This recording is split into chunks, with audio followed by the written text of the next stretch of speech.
interviewing her for a job this is before 9/11, but she'd worked at the Port Authority of New York and New Jersey. And I said, how'd you get so good at crisis communication? And she put her fork down and she looked at me and she said, my dad was a drunk growing up. And I never knew on Friday night if he'd come home with an envelope of cash, a bag of groceries, or a broken gin bottle that he'd whip at my head. Wow. You get pretty good at handling crises. Wow. And I spent 20 years getting to hear stories like that. Everyone has a story, at least one story that make us who we are.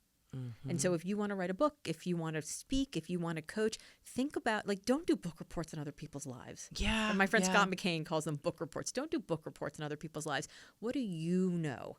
Because when you talk about what you know from the center of your experience, you find the center of your excellence, and your confidence becomes contagious because you can't help but be confident in your own story. It's the thing you know better than anything else on earth.